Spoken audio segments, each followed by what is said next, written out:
Hi there. My name is Scott Rogers. This is part one of a two-part video on phylogenetics and phylogenomics and phylogenetic networks. I'm in the Department of Biological Sciences at Bowling Green State University. There's my office and lab. And then phone number. Most of the time, though, it's easier to get a hold of me by using my email address. My primary training and PhD are in molecular biology, specifically plant molecular biology. But I've also done quite a bit in molecular evolution, plant development, some on microbial ecology, specifically with ice samples, and then mycology, looking at ancient microbes and ancient nucleic acids. So any questions you have about those, you can ask me at any time.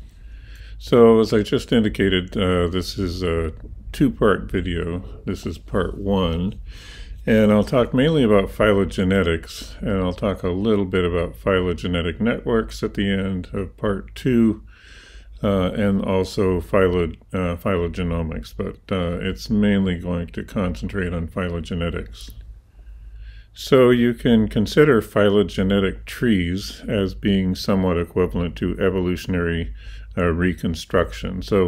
But using usually molecular data of some sort. So that's the distinction between just another type of evolutionary tree where you're using morphological characters or something like that. This would deal with molecular, either DNA, RNA, or protein characters usually.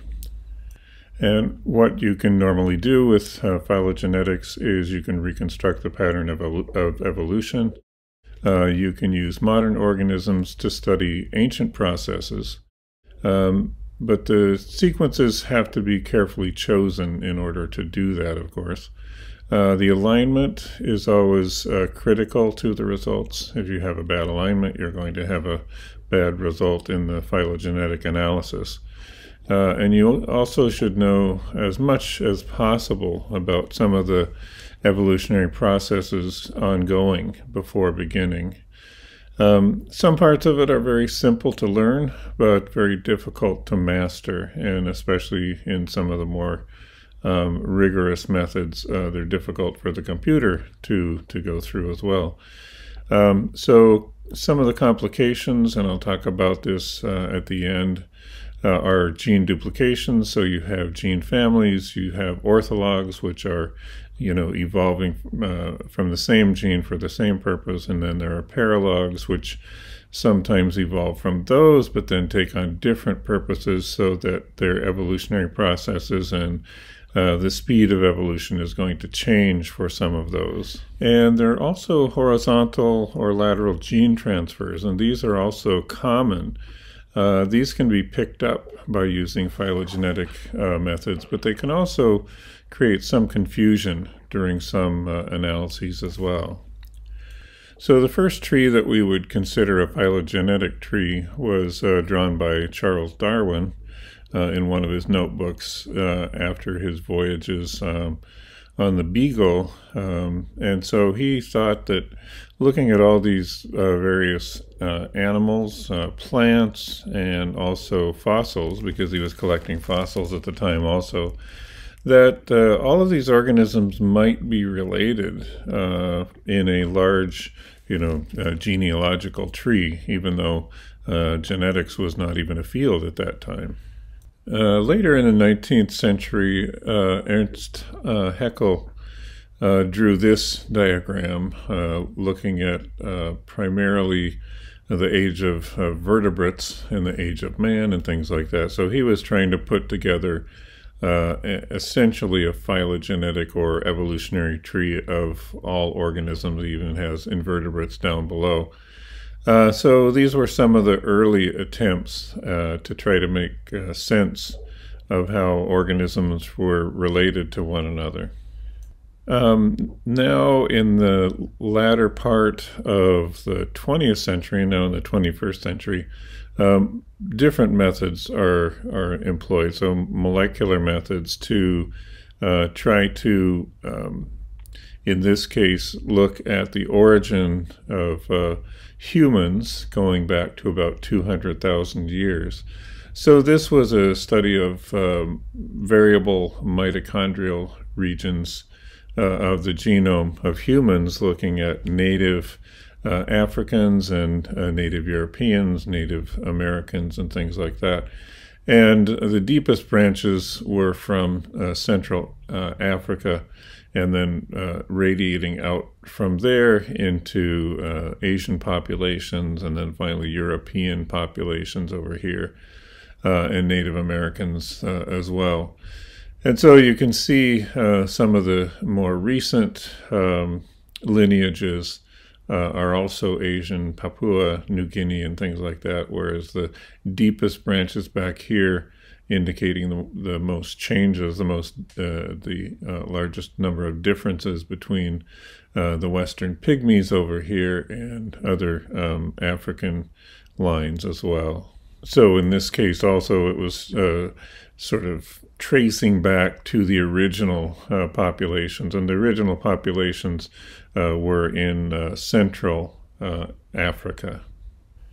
And you can use some of the same markers to trace the migrations of humans into various areas. So here's Africa up here, and there's some spreading throughout Africa into North Africa, and then one line going over into Asia, first into India, and then over to Australia and Indonesia, areas like that. And that occurred around 70,000 years ago. And those dates can be compared by examining the number of differences, the number of nucleotide differences in those regions, and also comparing those to archaeological studies where different bones and different skulls have been found in different locations, dating back to tens of thousands to sometimes over 100 to 200,000 years ago.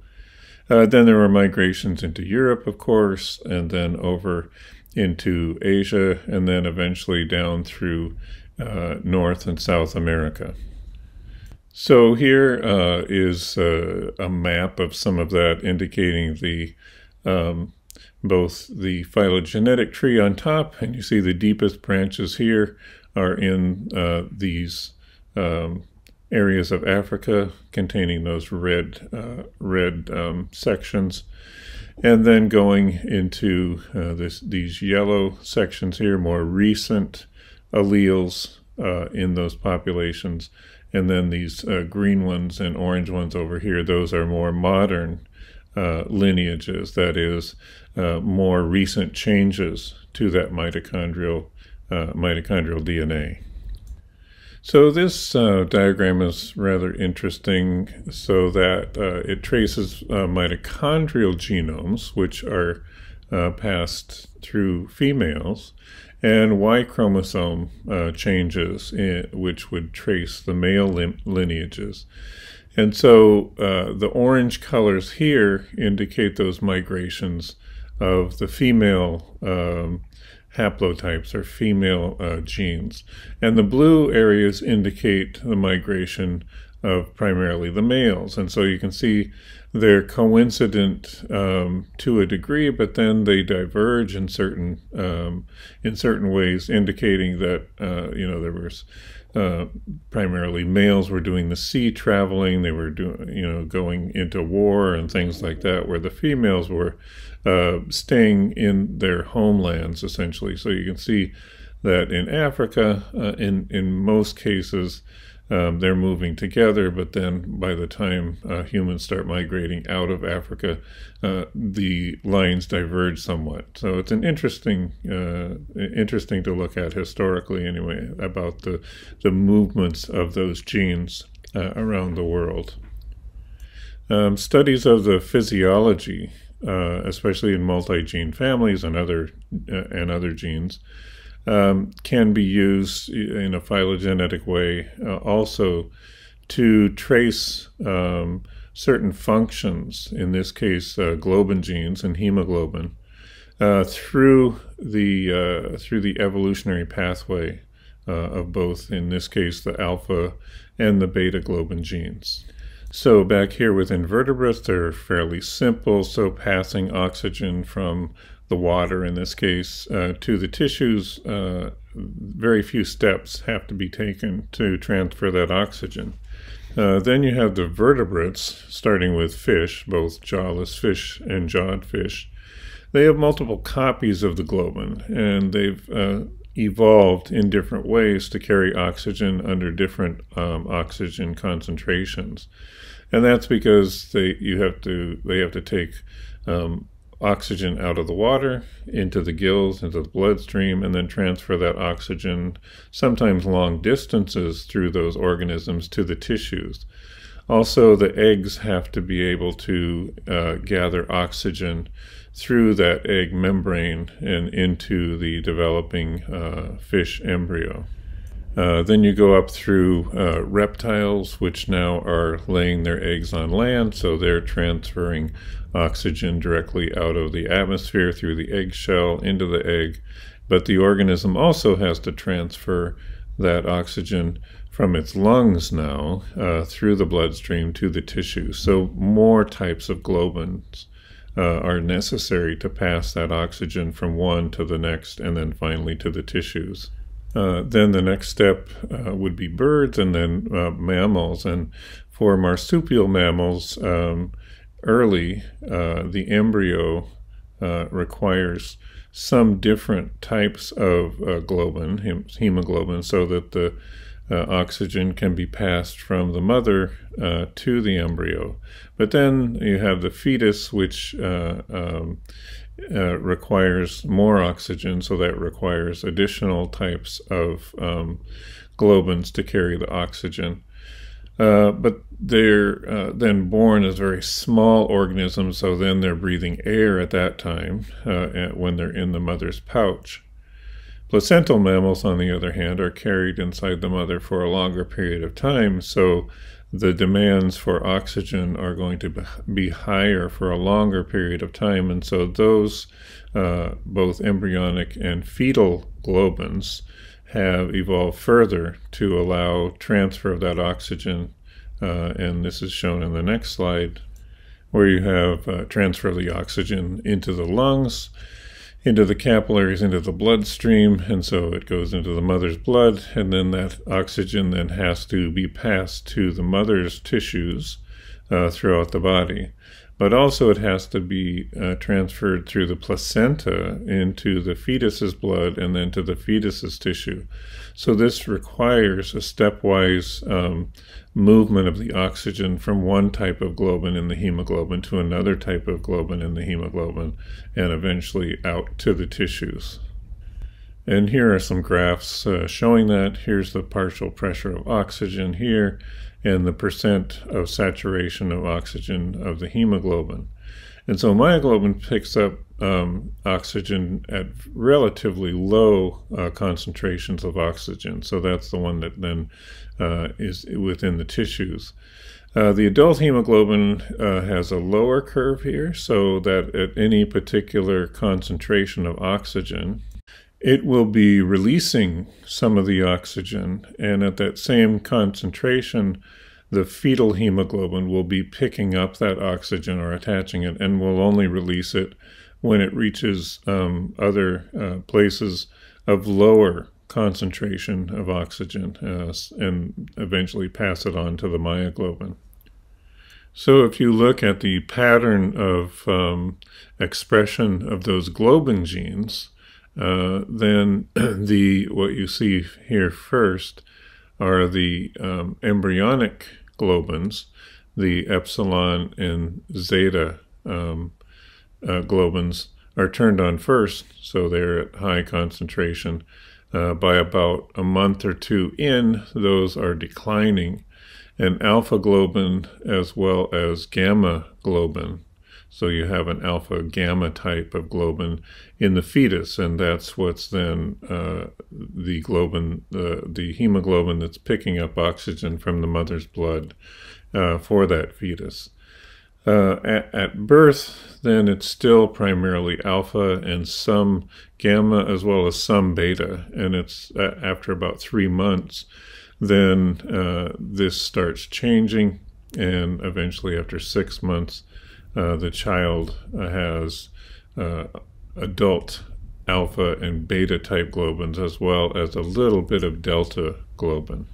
So again, you can see here how phylogenetics can answer a lot of those questions, where you can see in the marsupials you have several different types of embryonic and adult globin, whereas in the placentals there are more forms of alpha as well as beta globins, including embryonic types, which is the epsilon and zeta there, and they're actually expressed in order of embryonic and then fetal and then adult. So you can see those sorts of things going on too. So this goes a long way to explaining not only the physiological processes that had to occur during those times, but also shows the timing. So you can use phylogenetics for that as well.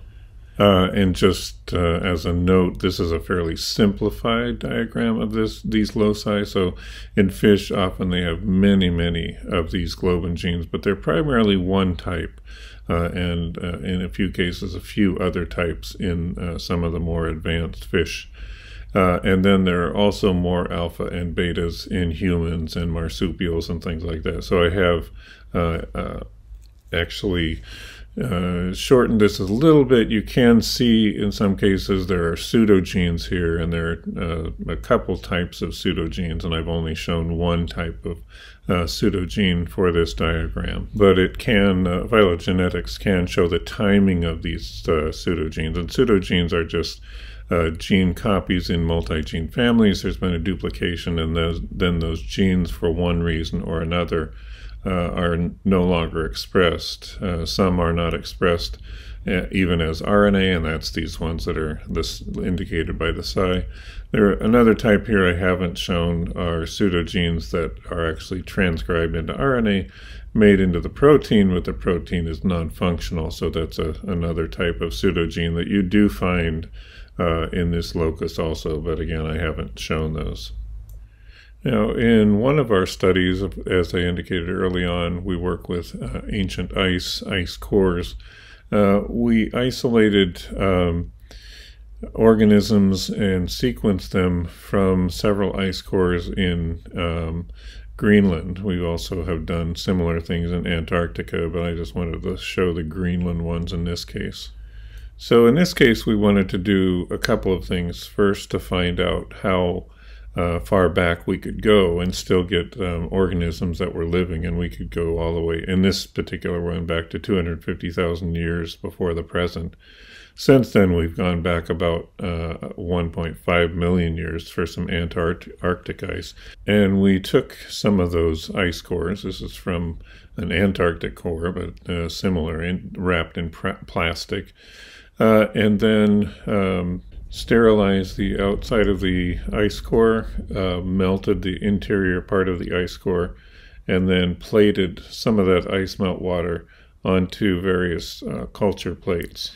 So these are just some examples, and we call them living fossils because they've been encased in ice for hundreds of thousands of years, and yet you can still grow them.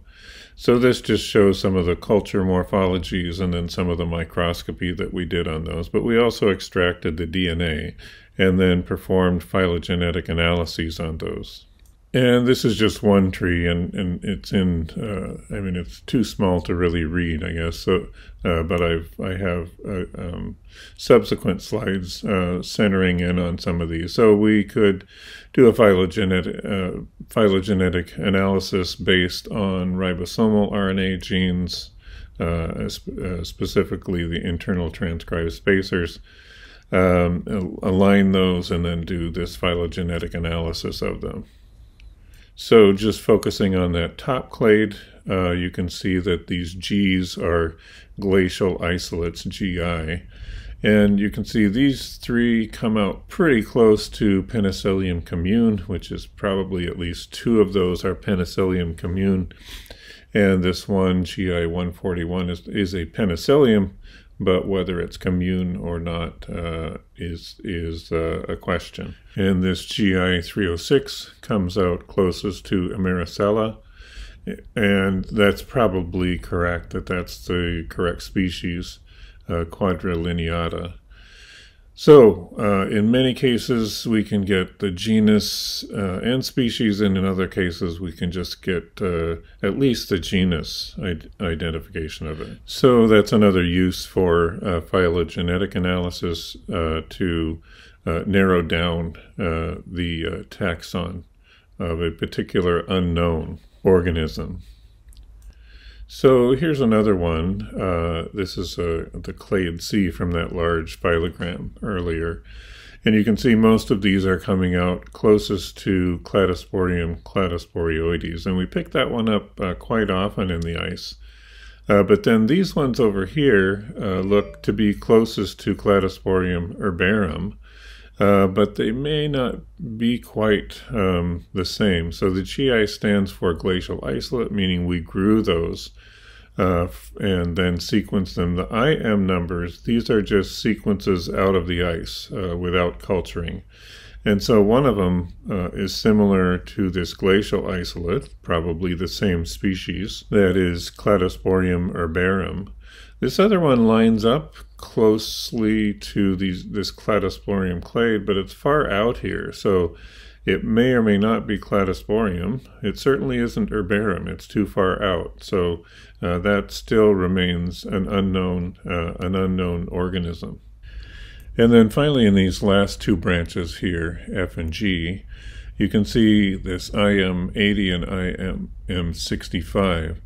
They're close to these two species here, but not close enough to say that they're the same species, or actually you can say that they're not the same species. And they may be in a different genus than either one of these also. Then you see this one, GI 254 and IM 522.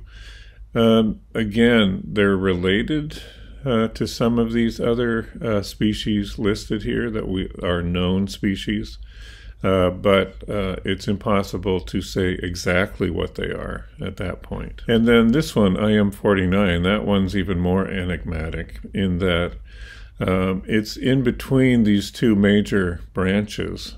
So it's somewhere in between all of these genera here, but this part of the phylogram encompasses many families, many different families of fungi. So this one, IM49, could actually be in a different family.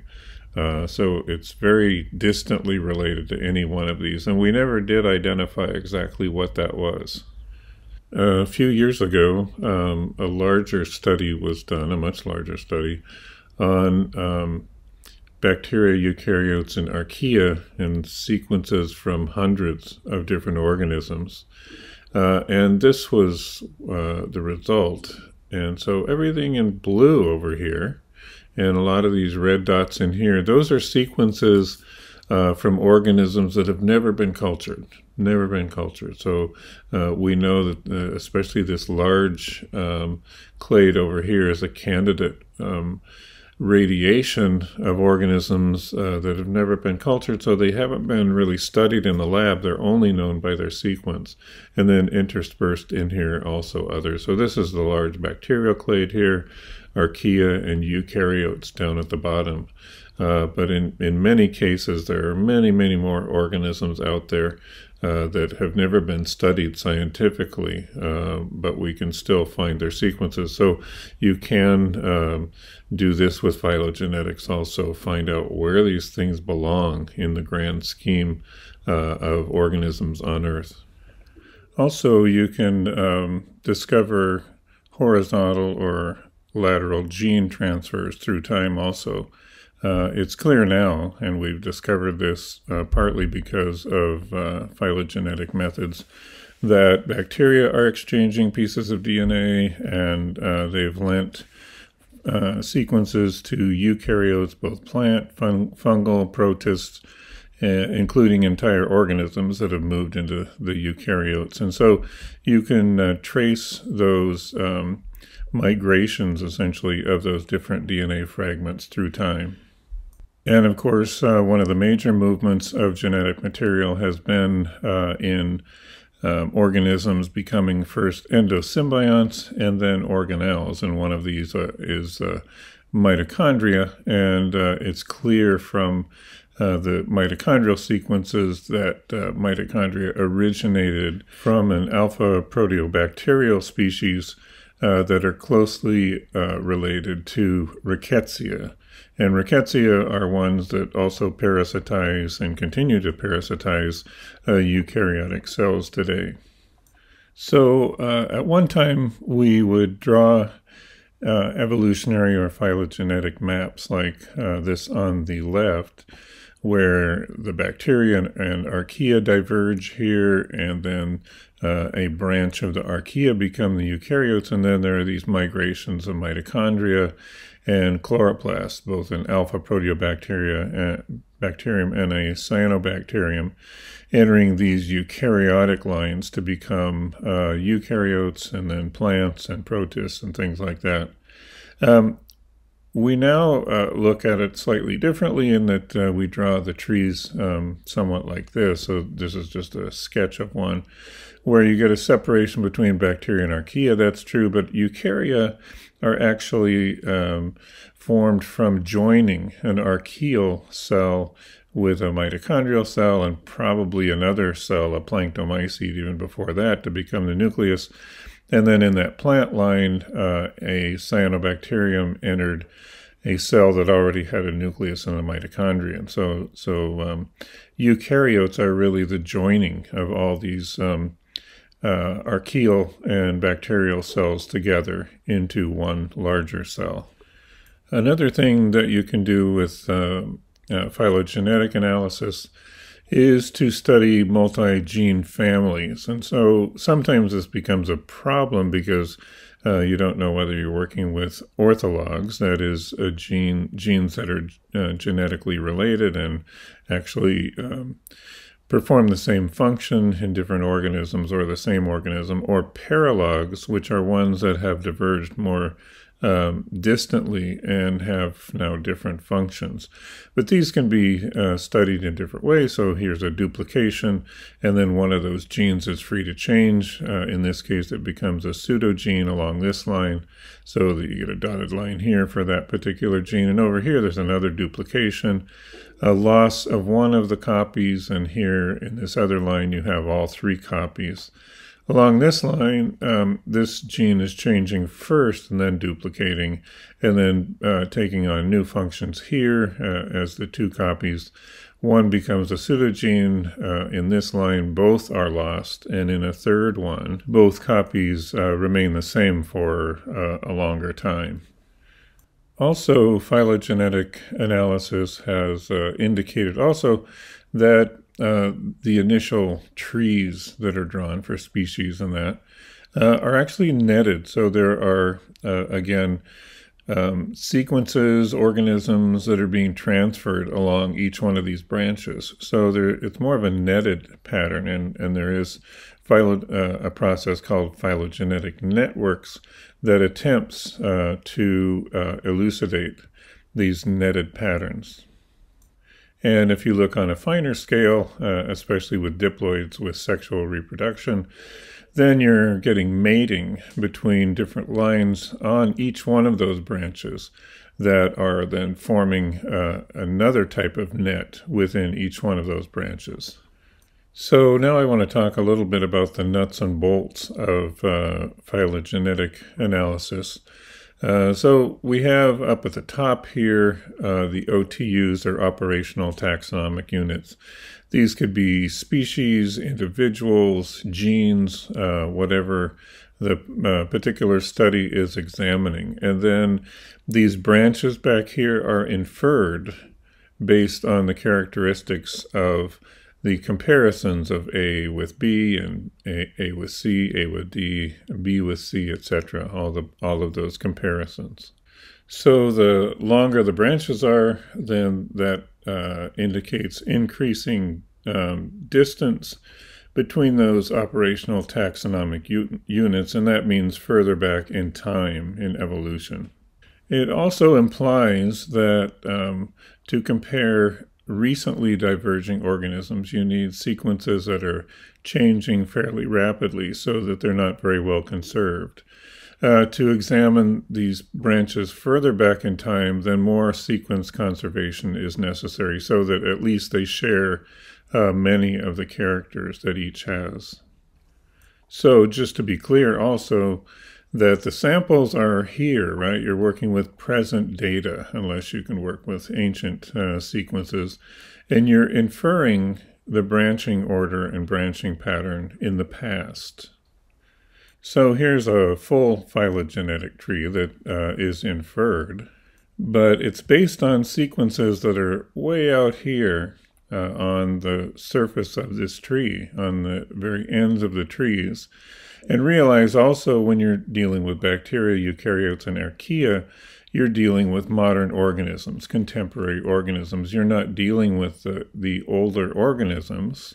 But using phylogenetic methods, then you can build a tree based on differences and similarities between organisms way out here at the tip and come to a conclusion about how those organisms got those certain sequences way out here at the end.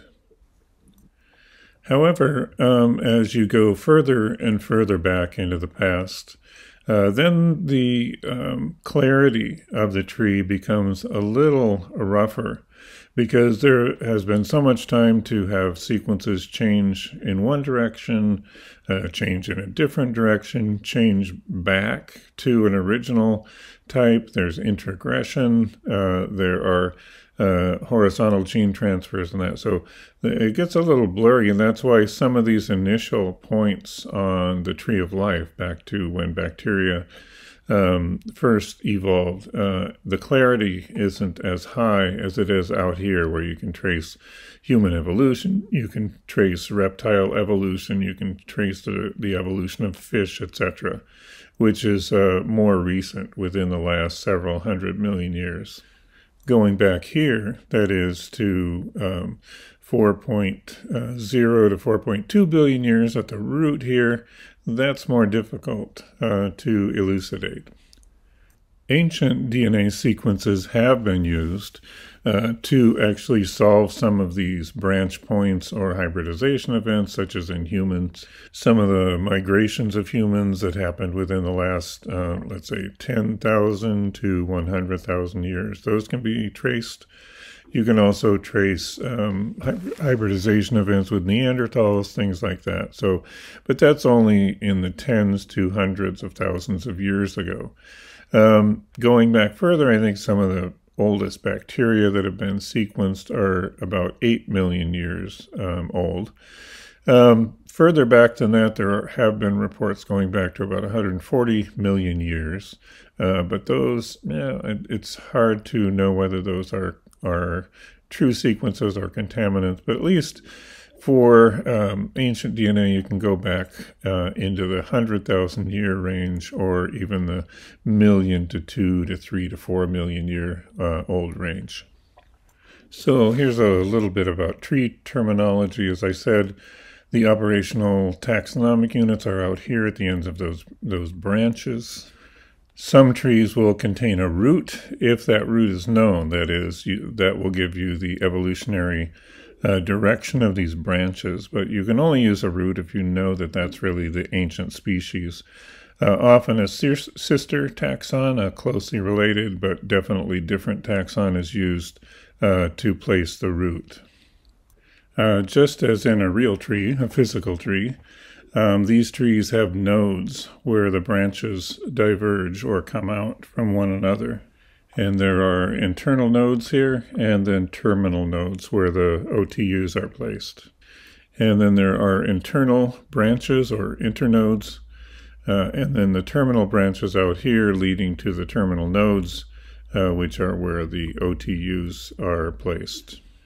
In rectangular trees like this, rather than the slanted type that I've also shown, these branches are rotatable freely, and it doesn't change the orientation because the branches, the horizontal branches, are meaningful distances, and these vertical branches here are primarily things to join the branches together, and they don't have any numerical significance or distance significance. And this means that this AB branch here can be rotated, and these trees are equivalent. The CD branch can be rotated, and those trees are all equivalent. The CDE branch here can also be rotated, and those trees are all equivalent. And then this one here, the entire tree can be rotated, and all of those trees are the same because those horizontal branch distances or lengths have not changed at all. So sometimes you will have a tree that comes out and you think that you start with this ABCD up here on the top, and you know that E is probably more closely related to B. Well, you can just change the topology of that tree. It's equivalent, but when you look at it, it makes more sense. On the other hand, where you root a tree does make a difference. Not so much in difference, but in distance, but primarily in orientation of the taxa or OTU. So if you put a pin right here in this branch leading to B and pick that tree up, and shake it down here, you come out with a tree that looks like this. However, if you pick it up over here and shake it out, then the tree changes to look like this. And so this can lead to some differences in interpretation of the evolution along these branches. For instance, the CD branches here look pretty much the same, but you can see the direction of evolution here.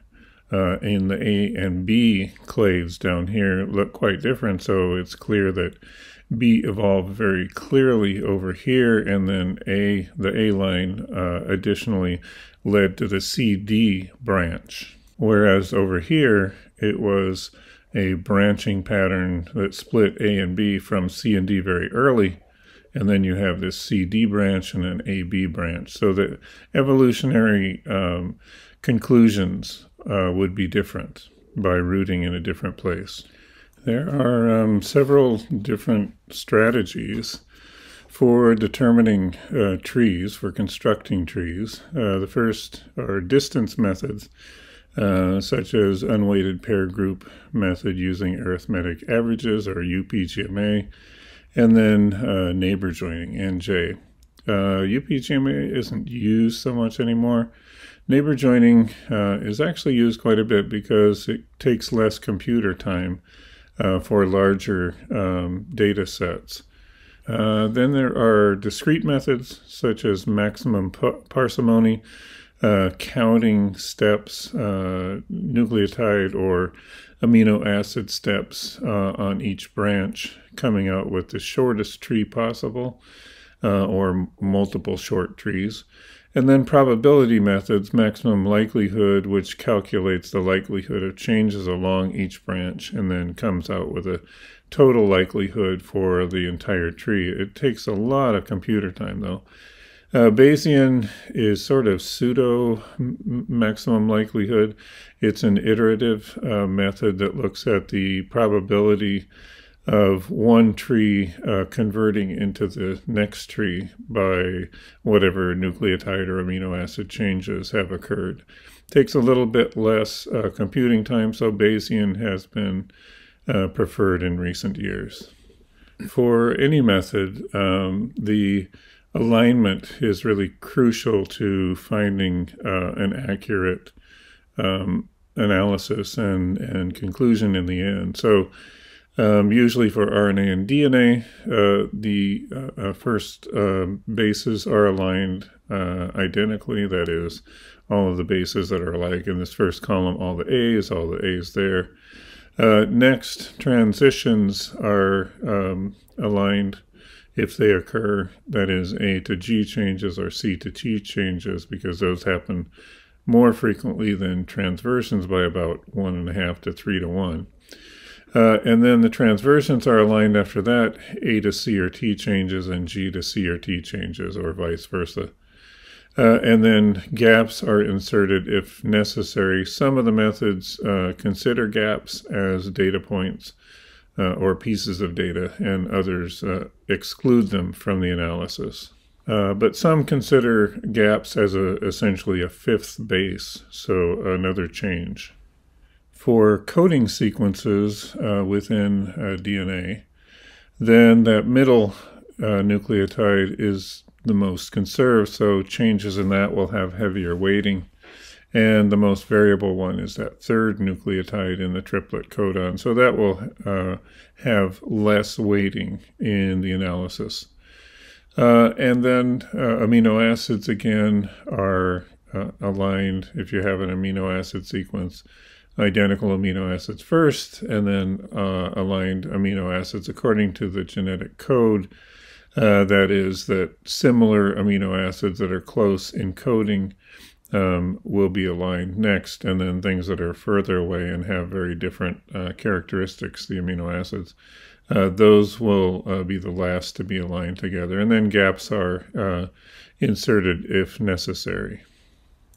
So again, in the case of an amino acid or a coding sequence, then that second base, a change in either one of the nucleotides there, is going to have more weighting than will the first base. It'll have a little less weighting, and then the most variable sites out here will have the least weighting. So that in that case, if you have a change in this second codon, the branch will get longer, essentially. And if you change the third nucleotide in the codon, the branch will get longer, but not as long as in the most conserved, the second base in the codon. Another important consideration is which locus to use for what taxonomic level. So if you're working out here with kingdoms, phyla, and classes, you just want to look at the relationship among those, then you'd use cytochrome C, ribosomal small subunit, things that are highly conserved. But if you want to examine the differences among species, populations, individuals, or tissues, then you'd need to use things that are more variable in their mutations. So internal spacers, intergenic regions, mini-satellites, and microsatellites would be used. And you notice over here, then, you're looking at ancient changes down here for conserved sequences and very recent changes that are in variable regions over here. But also be aware that different loci have regions of higher divergence and lower divergence, so more conserved versus more variable regions. So if you look at the ribosomal locus, here's the small subunit, 5.8S gene, large subunit, the intergenic spacers, and the internal transcribe spacers. And you can see the white color means these are highly conserved regions, whereas the black bars here indicate things that are highly variable, and then there are these hatched regions, as well as the dotted regions or stippled regions that are intermediate in their variability. But this also varies with regard to what taxa or what OTUs, what things you're looking at. So down here, you see the amount of variation within a species within a genus, right? So there's highly conserved regions and some regions that are somewhat variable.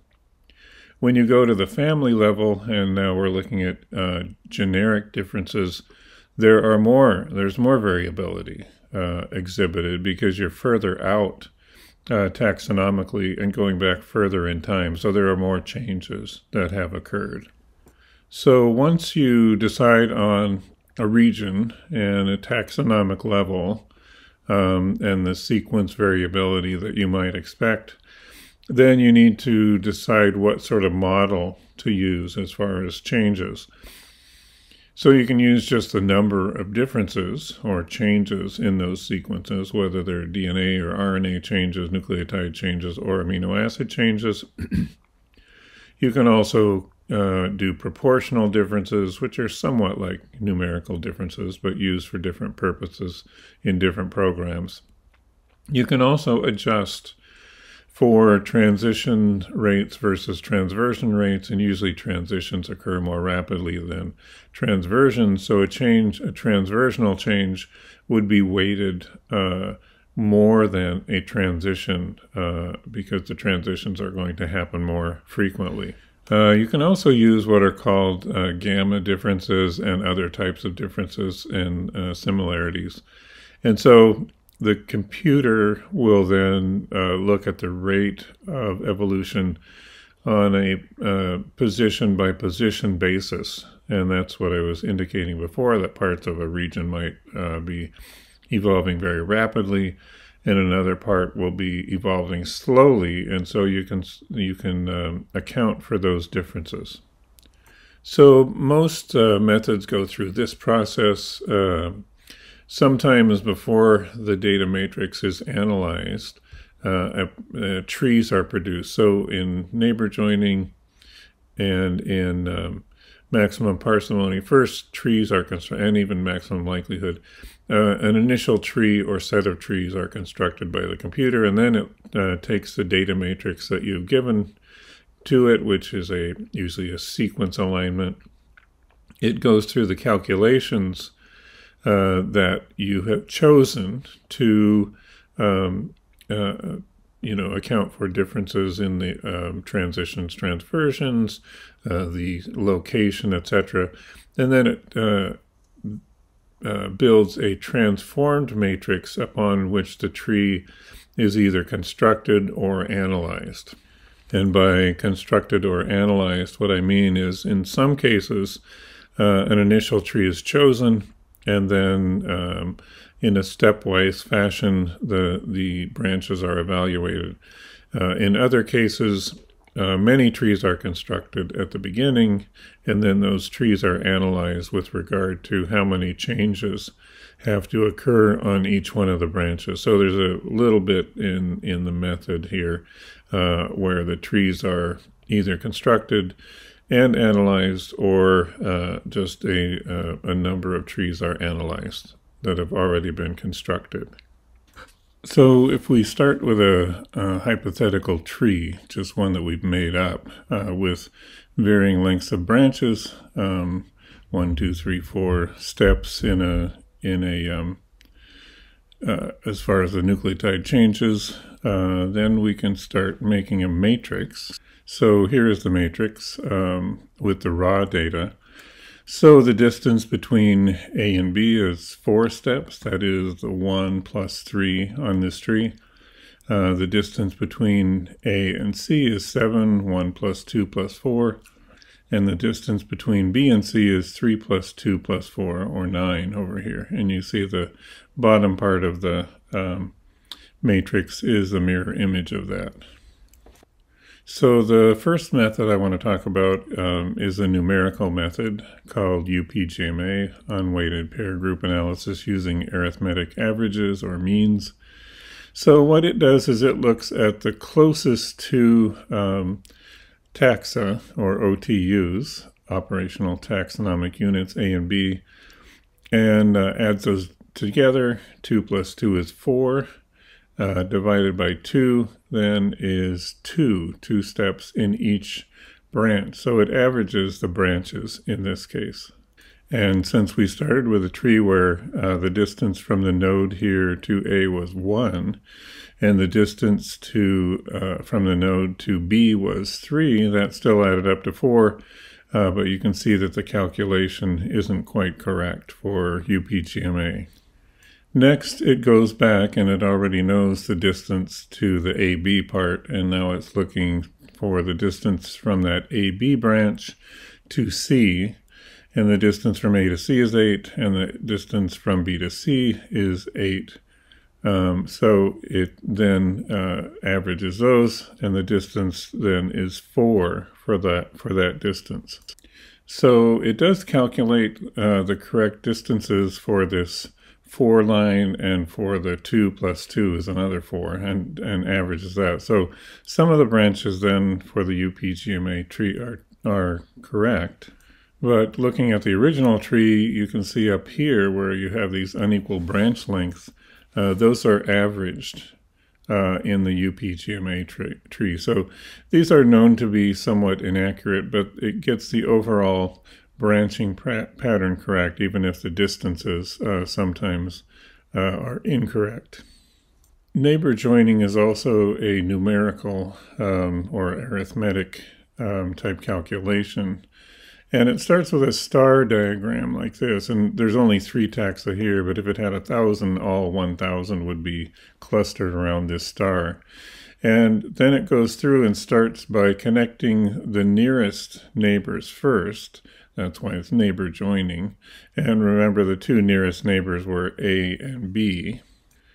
But it remembers where that node is, connecting the A branch and the B branch, because it knows and remembers the distance to the next one out. In this case, it's C. It could be anything.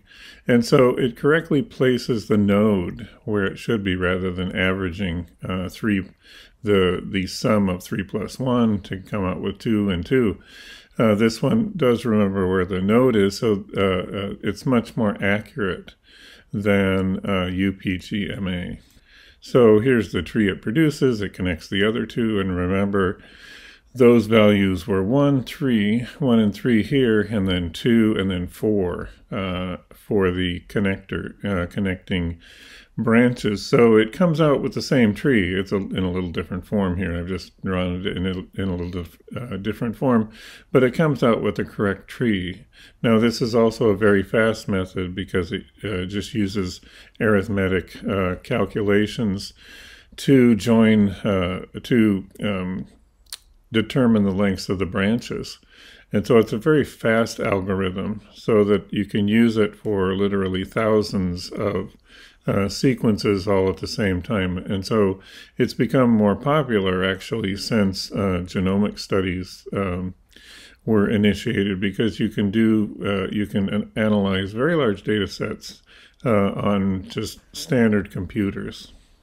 So here you can see that original tree, and again, the neighbor joining came out with the same tree with branch lengths of 1, 3, 2, and 4. Maximum parsimony is a very accurate type of analysis. It's called a discrete method because it's looking along a branch to determine how many nucleotide changes occur on that branch. And then it searches for the tree with the smallest number of steps along those branches, the sum of the branches. So the first thing it does as you start this program running, or this algorithm running, is it actually joins all the taxa together, the OTUs, in every possible way. So if you have 4 taxa, then it can find 15 different ways of joining those together, exactly 15. And that's for rooted trees. But to join 4 taxa together in unrooted trees, there's only 3 possibilities, and here are the 3 possibilities of joining those 4 taxa or OTUs together. One of the problems with maximum parsimony then is, okay, by the time you get 5 sequences together, there are 15 possible ways unrooted. With 6, there's 105. By the time you get to 10 sequences to compare, or OTUs, there are 2 million possible ways to join those 10 together. And by the time you get to 50, there are over 10 to the 74th possible ways to join those together. So for a small tabletop computer or a desktop computer, you are limited on the number of taxa or sequences or OTUs that you can analyze. I mean, you can take it to a larger computer, including a supercomputer, and then you can get, 50 to 100 sequences analyzed. But it does take a lot of computing time to do that. This is because once it joins all those taxa together in all of those ways, then it evaluates all of those trees to determine how many steps total are involved in creating that tree. And then it compares to the next tree and the next tree and the next tree, eventually finding the most parsimonious tree, that is the one with the fewest number of changes in the total tree. So here's an example, and I haven't used A's, G's, C's, and T's. I just used whether that character is present with a 1 or absent with a 0, just to make it simpler. So in taxon A, it has all 4 characters. Taxon B has 3 of those characters. Taxon C has 2, and D has none. So you could start either with the one that has more and lose them, or you can start with the one that has 0 and gain those. And I've listed it this way. So in this tree, where A and B are closer and C is further away, that's compared with the tree where A and C are closer and B is further away. So in this case, to get from D to C, you have to add character 4 over here, as well as character 2 over here. To get to the A-B clade, then you have to add character 1 and 3, because they both have characters 1 and 3. But A is the only one with character 2. B does not have that. So then you get an addition of character 2 again. So you have 2 instances of character 2 being added. So this means there's 5 changes, 1, 2, 3, 4, 5, and 1 homoplasy. That is, 2 had to change on 2 separate places. That's a homoplasy. But over here on this tree, then to get from D to B, you have to add characters 3 and 1. And then to get to the AC branch, you also have to add character 2. But then over here, only A has 1 and 3, and C does not have those. So you have to add 1 and 3 on that A branch. And so this involves 6 changes, 1, 2, 3, 4, 5, 6, as well as 2 homoplasies. That is, you had to add character 3 and 1 on 2 separate branches.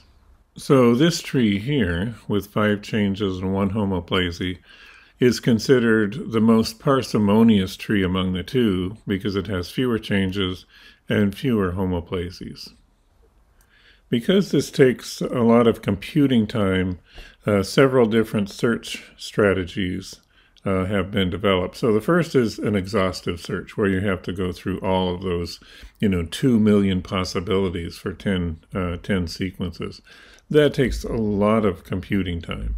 There's also what's called a heuristic search down here, number 3, and that is where the computer will sort of drop down in the middle of all of those trees and start evaluating one local tree.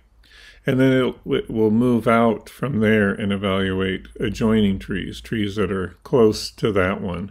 And it'll find the local minimum tree.